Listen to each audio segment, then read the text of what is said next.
an idea of one unit as parents. Mother is not different, father is not different. Together they make a single unit. تو اس بات کا خیال رکھیں. Can we please get some reference of parenting from Mehdi Maud alayhi salam's life? مہدی موعود علیہ السلام کی زندگی سے پیرنٹنگ کے کچھ بہت زیادہ ہمارے پاس جو جس طرح کے احادیث اور جس ہر مسئلے میں ہم کو احادیث رسول اکرم صلی اللہ علیہ وسلم کی زندگی سے مل جاتے ہیں، اس طرح ہر مسئلے میں مہدی موعود علیہ السلام نے ہاتھ نہیں ڈالا ہے، یا ان سے ہر مسئلے میں آپ کو روایات اور نقلیات نہیں ملیں گی. سماجی معاملات، نماز، روزہ، زکوٰۃ، حج، یہ جو سارے کے سارے معاملات ہیں، ان معاملات میں مہدی موعود علیہ السلام نے فقہاء کی طرف رجوع کروایا اور کہا کہ ان معاملات میں چاروں مذاہب میں سے جس کسی کے مذہب کو قرآن کے قریب پاؤ اسے اختیار کرو. بندے کو خدا سے ملانے کے لیے دنیا میں بھیجا ہے. مہدی موعود نے فرمایا مارا برائے دیدن یار آفریدان، کہ اللہ نے بندے کو دنیا میں دیدار کروانے کے لیے بھیجا ہے، نہیں تو پھر کیا کام باقی تھا ایسا کہ اللہ نے مہدی کو دنیا میں بھیجا. تو مہدی موعود علیہ السلام did not touch these topics. مہدی موعود علیہ السلام نے عمومی حیثیت سے آپ نے جو درس دیا وہ دیدار اور لقاء خدا تعالیٰ کی طرف ہی تلقین کی ہے. تو ہمارے لٹریچر میں اس طرح کی باتیں کم ہی ملتی ہیں ہمارے پاس کے مہدویہ لٹریچر میں. Due to ignorance, if parents could not bring up their children in Islamic way and they realize it late, how the correction can be done by parents as damage control?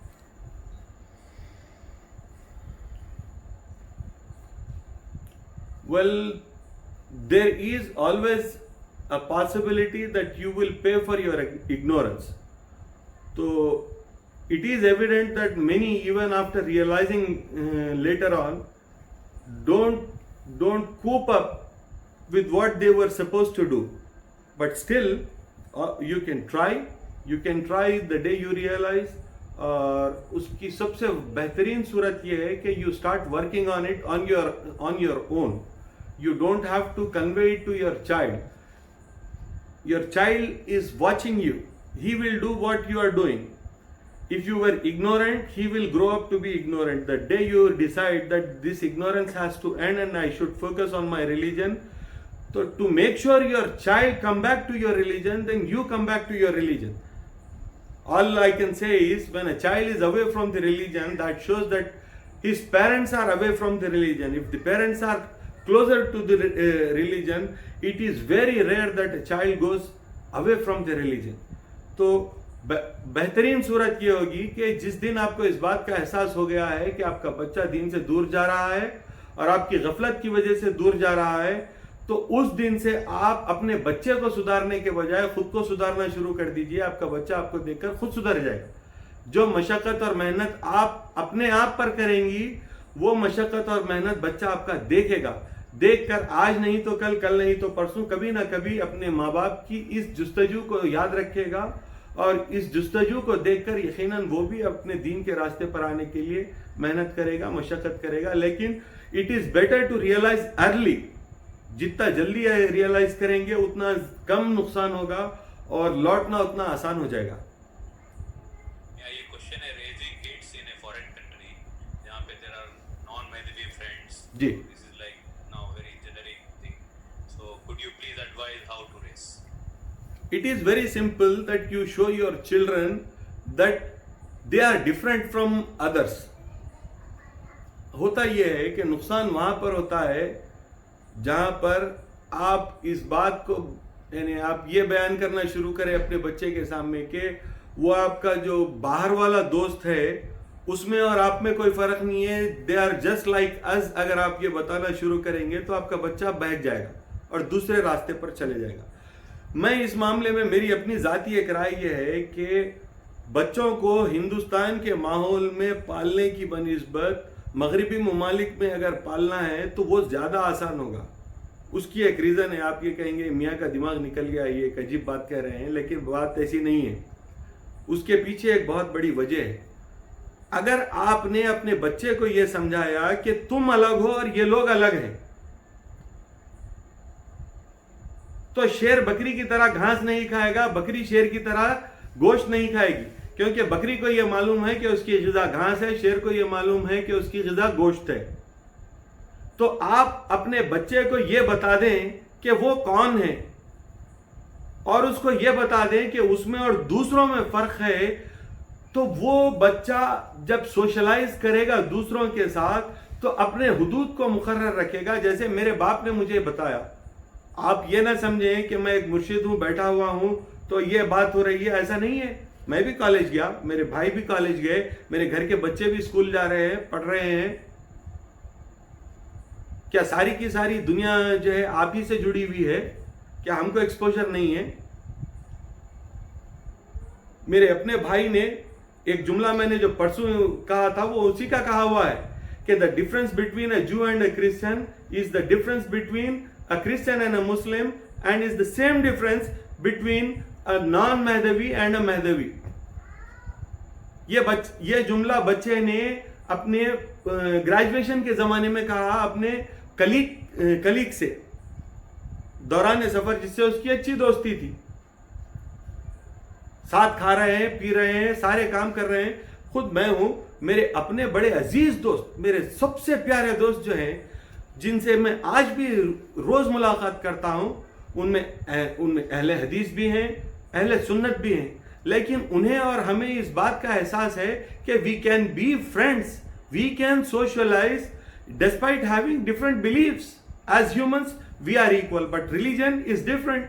تو جب ہم ساتھ سفر کرتے ہیں, ہم کہیں بھی جاتے ہیں, پکنک کے لیے کہیں جاتے ہیں, کہیں تفریح کے لیے جاتے ہیں, سب ساتھ جاتے ہیں, نمازوں کے اوقات ہوتے ہیں, ہم اپنی نماز پڑھتے ہیں, وہ اپنی نماز پڑھتے ہیں, کسی مسجد میں رک کر ہم اپنی نماز پڑھ لیتے ہیں, وہ لوگ جماعت میں شریک ہوتے ہیں, نماز پڑھ لیتے ہیں, ہم ایک دو دوست جو ہے مہدوی ہیں, ہم اپنی جماعت کر کے نماز پڑھ لیتے ہیں.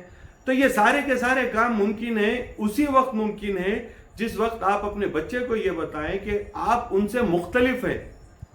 اور ہندوستان میں یہ خطرہ ہے کہ بچہ اپنے چچیرے بھائی کو غلط کام کرتا دیکھ رہا ہے, اپنے خلیرے بھائی کو باہر والے کے پیچھے نماز پڑھتا دیکھ رہا ہے, اپنے پھپھیرے بھائی کو کسی کلب جاتے ہوئے دیکھ رہا ہے, اپنے تائرے بھائی کو شراب پیتا دیکھ رہا ہے, اپنے ممیرے بھائی کو سگریٹ پیتا دیکھ رہا ہے.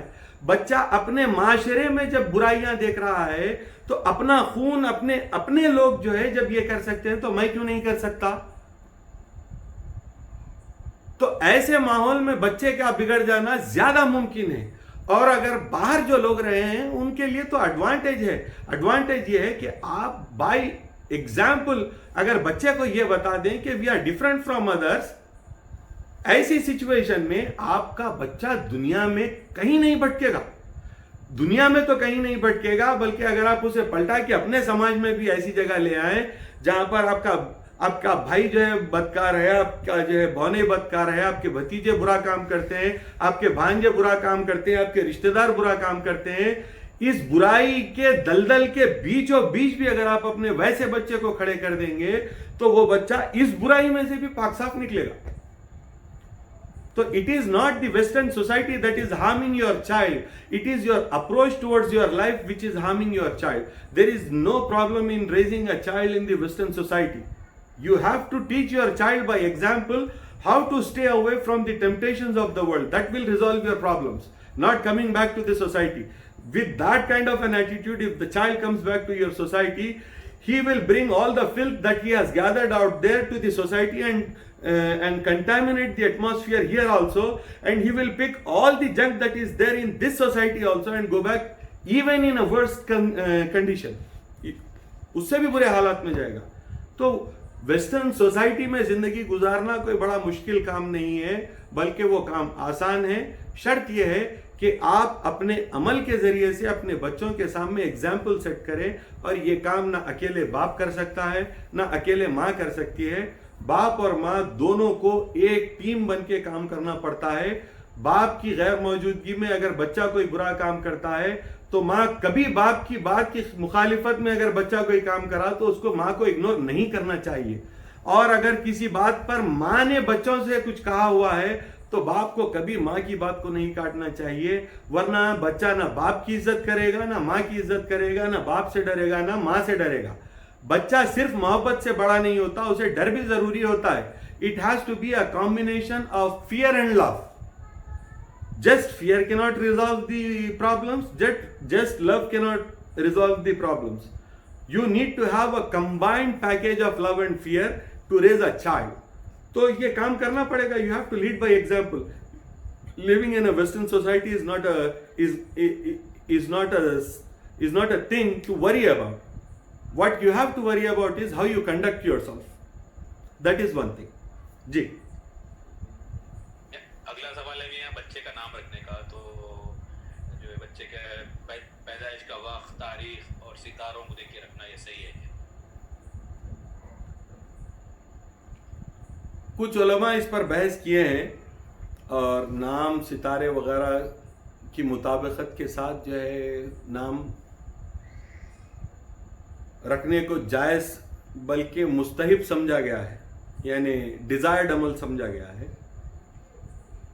لیکن ہمارے پاس اس سے بھی بہتر ایک صورت یہ ہے کہ ہمارے بڑوں نے اس طریقے کو اختیار کیا کہ کسی بزرگ کا نام رکھا جائے. کیونکہ جیسا میں نے ابتدا میں آپ کے سامنے یہ بات رکھی ہے کہ نام کے اثرات ہوتے ہیں. نام اگر حزن رکھا گیا تو اس خاندان میں کبھی خوشی نہیں ہے, جیسا کہ صحابی رسول نے کہا. تو نام کے اثرات ہوتے ہیں. تو ہم اس عقیدے کے ساتھ کہ جس بزرگ کا نام رکھ رہے ہیں اس بزرگ کے نام کے اثرات بچے کی زندگی میں شامل ہوں گے, اس بزرگ کے اوصاف بچے کے اوصاف میں شامل ہوں گے, اس بزرگ کا کردار بچے کے کردار کو متاثر کرے گا. اس عقیدے کے ساتھ ہم بچوں کے نام اپنے بزرگوں کے ناموں پر رکھتے ہیں تو ہمارے بچوں کو جو ہے فائدہ ہوتا ہے. رسول اکرم صلی اللہ علیہ وسلم نے فرمایا تم اپنے بچوں کے نام چاہو تو میرے نام پر رکھ لو.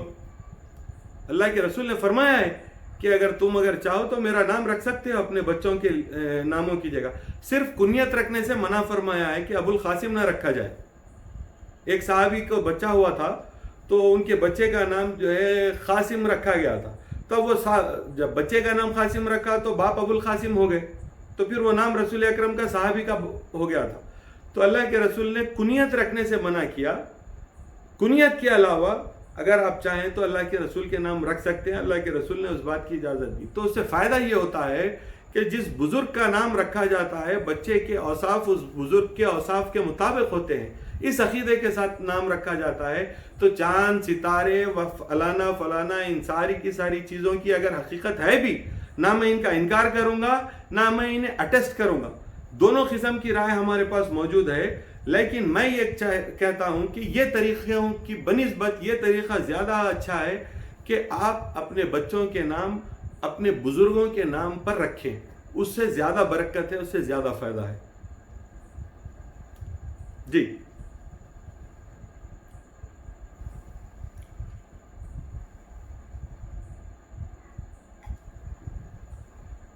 جی اگلا سوال کچھ ہے آپ؟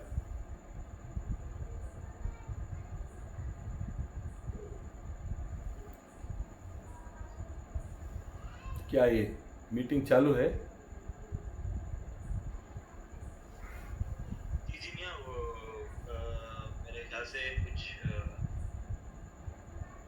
جی بھائی جی اور سوالات. جی ایک آخری سوال ہے نا, ایک آخری سوال ہے موہن رت جی. What is the best advice for parents to pray dua about good of the children with Allah subhanahu wa ta'ala in private? یہ لوگوں کو بڑی جو ہے آسانی کا راستہ, سہولت کا راستہ سب لوگ چاہتے ہیں کہ کوئی وظیفہ مل جائے کہ اس وظیفے کو پڑھیں اور بچوں کی زندگی اچھی ہو جائے. ایسے نہیں ہوتا, ایسا نہیں ہوتا. آپ سارا قرآن ایک وقت میں بھی پڑھ لیں اور دن میں 3 مرتبہ قرآن مجید پورا کا پورا پڑھ کے بھی اگر دعا کریں تو آپ کو وہ سارے کام کرنے پڑیں گے جو آپ کے بچے کی زندگی بہتر بنانے کے لیے ضروری ہیں. کسی وظیفے سے آپ کا مسئلہ حل نہیں ہوگا, کسی دعا سے آپ کا مسئلہ حل نہیں ہوگا. آپ کا مسئلہ حل ہوگا آپ کے عمل سے, آپ کے کردار سے, آپ کے ڈسپلن سے. آپ اگر چاہتی ہیں کہ آپ کا بچہ فجر کی نماز کے لیے اٹھے تو آپ خیال یہ رکھیے کہ آپ پہلے خود اٹھیں فجر کی نماز کے لیے اور پھر بچے کو اٹھانے لگیں فجر کی نماز کے لیے. اگر آپ یہ چاہتی ہیں کہ آپ کا بچہ دن بھر وقت خراب نہ کرے بلکہ تعلیم کی طرف متوجہ رہے تو آپ گھر کے اندر تعلیم اور تمدن کے ماحول کو قائم کریں بجائے لہو لعب کے ماحول کے. انٹرٹینمنٹ کو ختم کریں اور ایجوکیشن کے ماحول کو گھر میں قائم کریں. آپ کا بچہ پڑھے گا. آپ اگر یہ چاہتی ہیں کہ وقت پہ آپ کا تو آپ وقت پر انتظام کریں. شوہر ہو, بیوی ہو, گھر کے سارے لوگ ہوں, وقت پر کھانا رکھیں. بچہ اگر وقت پر نہ کھائے تو اس کے بعد اسے کھانا مت دیں. پھر دوسرے وقت تک صبر کریں. اس کی آنتیں جلیں گی تو وہ کھائے گا, لیکن اس کی آنتیں ان کے ساتھ ساتھ اگر آپ کا دل بھی جلنے لگے تو آپ کمزور پڑ جائیں گی, تو پھر وہ آپ پر حاوی ہو جائے گا. خیال یہ رکھیں کہ اسے آپ پر حاوی ہونے نہ دیں.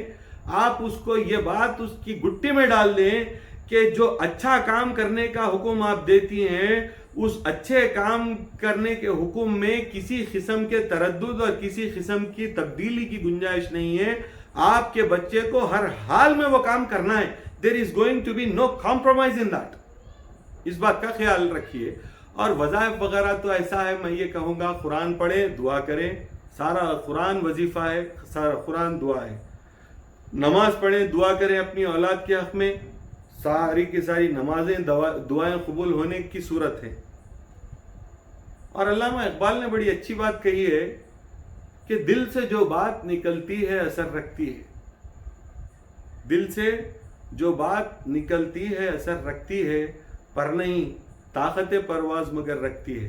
اس کو آپ کو پر نہیں نظر آئیں گے, لیکن وہ اڑ سکتے ہیں, پرواز کرتے ہیں خدا تعالیٰ کی بارگاہ تک. تو اللہ کی بارگاہ میں وہ دعا قبول ہوگی جو ایک مرتبہ ہی کیوں نہ صحیح ہو لیکن دل سے کی گئی ہو. وہ دعا اللہ کی بارگاہ میں پہنچ جائے گی. آپ گھنٹوں دو زانو بیٹھ کر کسی وظیفے کا ورد کرتے رہیں, آپ کی وہ دعا قبول نہیں ہوگی. وہ ایک مرتبہ دل سے نکلی ہوئی آواز خدا تعالیٰ کی بارگاہ میں پہنچ جائے گی. تو یہ اوراد اور وظائف سے بچنے کی ضرورت ہے. ان سے بچیں.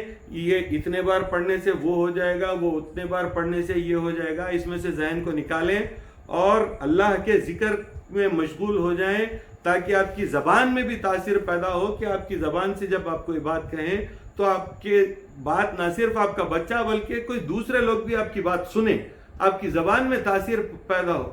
تو آپ اللہ کا ذکر کریں. اس سے بڑا کوئی وظیفہ نہیں ہے, اس سے بڑی کوئی عبادت نہیں ہے. دعا کی قبولیت کے لیے اس سے بہتر کوئی دوسرا راستہ نہیں ہے. اللہ کے ذکر میں مشغول رہیں, وہی سب سے بہترین صورت ہے. اور ایک سوال ہے جی. I travel a lot for work and I offer namaz everywhere I go, whatever place, airport or public place. G. When I travel with my family and children, they feel I have been orthodox. Right advice. They may feel for a while. مجھے بھی ایسا محسوس ہوتا تھا. میں اپنی ذاتی زندگی کی ایک مثال آپ کے سامنے رکھتا ہوں. میری عمر غالباً 11 سال 11.5 سال تھی ہوگی, اور میں اپنے مرشد اپنے دادا حضرت مولانا سید فضل اللہ حافظ صاحب قبلہ کی خدمت میں زیر تربیت تھا. گجرات سے میرے نانا جو ہے وہ بھی جو مرشد ہیں وہ یہاں پر آ رہے تھے ٹرین میں. تو دادا صاحب نے حکم دیا کہ کسی کے ساتھ جاؤ اور ان کو ریسیو کر کے لے کے آؤ.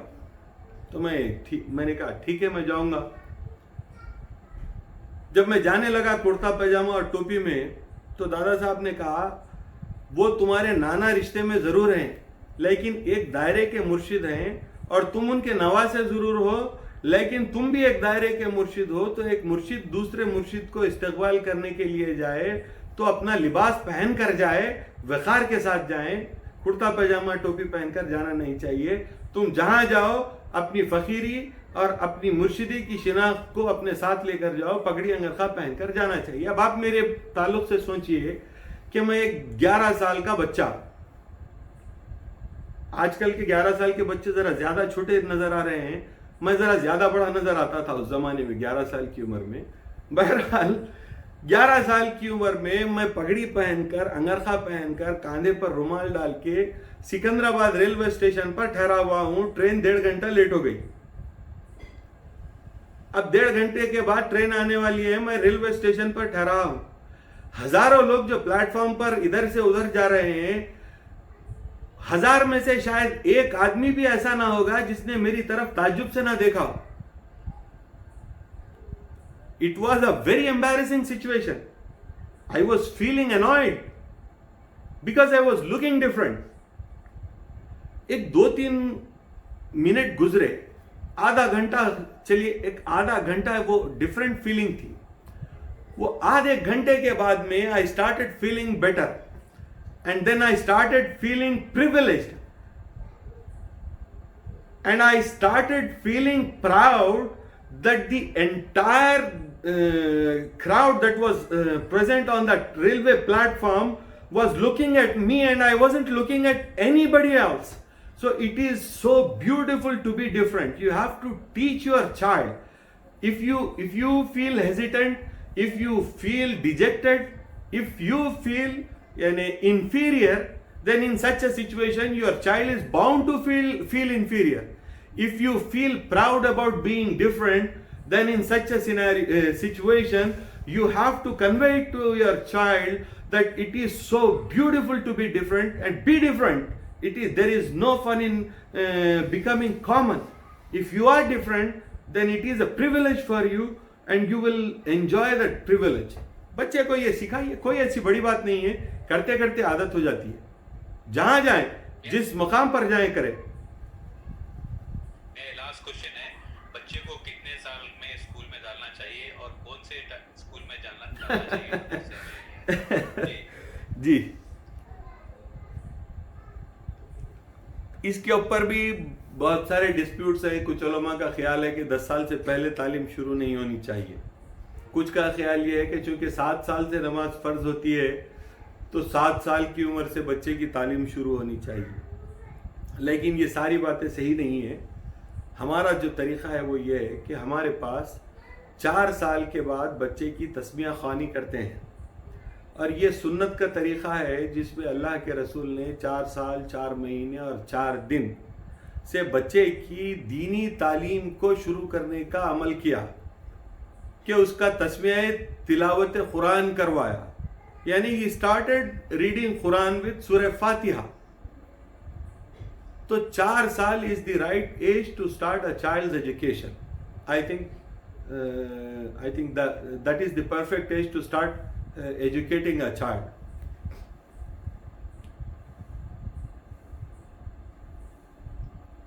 اور کون سے ٹائپ کے اسکول میں ڈالنا چاہیے؟ میں یہ نہیں بولوں گا کہ اسکول کی میرے پاس اہمیت نہیں ہے. میں ایک چیز آپ کو بتانا چاہتا ہوں کہ کئی لوگوں نے مجھے مشورہ دیا کہ میرے اپنے بچوں کو بھی کسی بڑے اسکول میں وہ فلانا اسکول میں وہ فلانا اسکول میں بھیجیں. لیکن میرا ہمیشہ سے خیال یہ رہا کہ مجھے اسکول سے بچوں کو صرف سرٹیفکیٹ چاہیے، نہ مجھے بچوں کو اسکول سے ایجوکیشن چاہیے، نہ مجھے اسکول سے بچوں کو اخلاق چاہیے. ایجوکیشن بھی میں ہی کروں گا اور اخلاق بھی میں ہی سکھاؤں گا، دین بھی میں ہی سکھاؤں گا. اسکول سے مجھے کچھ نہیں چاہیے. تو میں خاص طور پہ اس معاملے میں یہ کہوں گا کہ it is better to send your child to a convent school instead of sending your child to an Islamic school. کیونکہ کانوینٹ اسکول میں جا کے آپ کا بچہ کرسچینٹی سیکھے گا تو کرسچن نہیں بن جائے گا. لیکن کسی وہابی کے اسکول میں آپ کا بچہ جائے گا تو وہابی ضرور بن جائے گا، کیونکہ اس کے اور آپ کے کلمے میں فرق نہیں ہے، اس کے اور آپ کی نماز میں فرق نہیں ہے، اس کے اور آپ کے طریقوں میں دین میں کوئی فرق نہیں ہے. تو آپ کا بچہ یہ سمجھے گا کہ مجھے بھی ان جیسے ہونے میں کوئی پرابلم نہیں ہونا چاہیے، تو آپ کا بچہ ان جیسا ہو جائے گا. تو بہتر صورت یہ ہے کہ آپ کسی بھی مشنری اسکول میں بھیجیں، کانوینٹ اسکول میں بھیجیں، سرکاری اسکول میں بھیجیں، کسی بھی اسکول میں بھیجیں، لیکن کسی بھی قسم کے یہ جو دینی ایجوکیشن ود دی دنیاوی ایجوکیشن کا کانسیپٹ لے کے یہ جو وہاں بھی مشنری کام کر رہی ہے، اس مشنری سے اپنے بچے کو بچانے کی ضرورت ہے. آپ اسکول کو بچے کو صرف دنیاوی تعلیم حاصل کرنے کے لیے بھیجیں. دینی تعلیم اور تربیت کا انتظام بچے کا آپ اپنے گھر میں کریں تاکہ بچہ ویسا بڑا ہو جیسا کہ آپ کو مطلوب ہے. ورنہ بڑا ہو کہ وہ وہاں بھی اسکول میں بھیجیں گے تو وہاں بھی بن جائے گا، اہل حدیث اسکول میں بھیجیں گے تو اہل حدیث ہو جائے گا، جماعت والوں کے اسکول میں بھیجیں گے تو جماعتی ہو جائے گا. تو جس کسی اسکول میں بھیجیں گے آپ، وہ لوگ اپنے مکتب فکر کا درس اسے دیں گے. آپ یہ نہ سمجھیں کہ ارے اس میں کیا بات ہے، بیچارے کو صرف نماز سکھائیں گے، کلمہ پڑھنا سکھائیں گے. ایسا نہیں ہے. نماز اور کلمہ سکھانے کے درمیان وہ لوگ اپنا نظریہ، اپنا عقیدہ انفیوز کرتے رہیں گے بچے کو، اپنی زبان سے جو کہتے رہیں گے وہ بات آپ کے بچے کے کان میں پڑتی رہے گی اور اسے گمراہ کرتی رہے گی. تو بہتر یہ ہے کہ آپ کسی سرکاری اسکول میں بھیجیں, پرائیویٹ اسکول میں بھیجیں, کانوینٹ اسکول میں بھیجیں, کسی کرسچن مشنری کے اسکول میں بھیجیں, مجھے پرابلم نہیں ہے اس سے. لیکن یہ دین اور دنیا ملا کے جو اسکولز بنے ہوئے ہیں, ان اسکولز میں آپ اپنے بچوں کو مت بھیجیں, یہ آپ کے بچوں کو نقصان کریں گے. میرا کوشچن ہے, آج کل کرونا کی وجہ سے ریسٹرکٹیڈ موومنٹ ہے, تو اگر کوئی بچہ دولت ہوتا ہے, پیدا ہوتا ہے, تو اس کو کان میں اذان دینا ہے تو مرشد فون کے ذریعے اذان دے سکتے ہیں. یا اللہ, میں ہمیشہ یہ بات کہتے رہا ہوں, سمجھاتے رہا ہوں, بولتے رہا ہوں, بچہ آپ کے گھر پیدا ہوا تو باپ اپنی آواز میں بچے کے کان میں اذان دے. اپنی بیٹی کا نکاح باپ خود باندھے, اپنے بیٹے کی تسمیہ خوانی باپ خود پڑھائے, اپنے باپ کا جنازہ بیٹا خود پڑھائے. یہ کام ہمارے حصے کا نہیں ہے, یہ کام مرشدوں کے کرنے کا نہیں ہے, یہ کام آپ کے خود کے کر لینے کا ہے. جس زمانے میں لوگ دائرے میں رہتے تھے, سب قریب رہتے تھے, تو کسی کے گھر بچہ ہوا تو خود دینے کے بجائے مرشد کی آواز میں اگر بچے کے کان میں اگر اذان پڑی تو تبرکن اس سے جو برکت حاصل ہوگی بچے کے لیے اچھا ہوگا کہ مرشد کی اذان اس کے کان میں پڑے. تو اس عقیدت کے ساتھ جو ہے لاتے اور مرشد کی سے اذان دلوا لیتے تھے. ورنہ یہ کوئی دین کا رکن نہیں ہے, یہ ایسا کوئی ضروری فعل نہیں ہے, آپ کو خود کرنا چاہیے. آپ کو اپنے بچے کے کان میں اذان دینا چاہیے. آپ لوگوں نے اپنے کام بھی مرشدوں کے گلے میں پہنا دیے ہیں, اور اتفاق سے مرشدوں نے اپنے سارے کام چھوڑ کے آپ کے کام کو اہم سمجھ لیا ہے. ان کاموں سے ہمارا کوئی تعلق ہی نہیں ہے. مرشد کا کام صرف اور صرف مرید کے اخلاق, اس کے دین کو سدھارنا ہے, اس کو خدا تعالیٰ کی لقا کا راستہ, خدا کی خوشنودی کا راستہ, خدا کے دیدار کا راستہ بتانا ہے. مر جائے تو اسے سپرد خاک اچھے سے کرنا, یہ مرشد کے حصے میں ہے. جیا تک مہدی موعود کا بہرا اس کے ذریعے سے مرید تک پہنچے, اور جب وہ مر جائے تو اسے سونپنے کا کام مرشد کرے. ورنہ تو سارے کے سارے کام جو آپ مرشدوں سے آج کروا رہے ہیں, یہ کام مرشدوں کے نہیں ہیں. غیر ضروری آپ لوگوں نے ایک آبلیگیشن بنا دیا ہے مرشدوں کے لیے. یہ کوئی ضروری نہیں ہے مرشدوں کے کرنے کے لیے. 2 بجے رات کو, 3 بجے رات کو, وہ بیچارہ فجر میں اٹھنے سے پہلے 3 بجے رات کو, 2 بجے رات کو, 1 بجے رات کو, نہیں معلوم 1 بجے سویا تھا, 2 بجے سویا تھا, اٹھاؤ, جاؤ میاں اٹھیے, ہمارے گھر میں بچہ ہوا, وہ بیچارہ آنکھیں ملتے ہوئے جا کے اذان دے کے آیا تک کا فجر کی اذان تھی. تو یہ کیا غیر ضروری کام کے اندر آپ مرشد کو لگائے ہوئے ہیں. اگر اویلیبل ہیں مرشد قریب ہیں تو بلائیے, اذان دلوا لیجیے, ورنہ آپ خود اذان دیجیے, اس میں کیا بات ہے. کوئی کوشچن میں اور 2 بات ہے کہ مرشد کے علاوہ اگر والد صاحب بھی نہیں جا سکے تو فون سے دے سکتے یا ڈیلے کر سکتے ہیں. میں سمجھتا ہوں کہ جو موجود ہے وہ اذان دے لے. وہاں پر جو موجود ہے, جو بھی موجود ہے وہ اذان دے لے. اگر تاخیر ہونے کی صورت ایسی پیدا ہو رہی ہے تو چونکہ یہ کوئی ایسا اہم دینی رکن نہیں ہے, تو میں یہ کہوں گا کہ اگر فون پہ دینے کی نوبت آتی ہے تو دے لیں, کوئی بات نہیں. کیونکہ آج کل ایسے حالات پیدا ہو گئے ہیں کہ کئی نکاح فون پر ہو رہے ہیں. ہم نے نکاح بھی پڑھائے ہیں اور تسمیہ خوانی بھی پڑھائی ہے, تو اذان دینے میں بھی کوئی عذر کی بات نہیں, دے سکتے ہیں.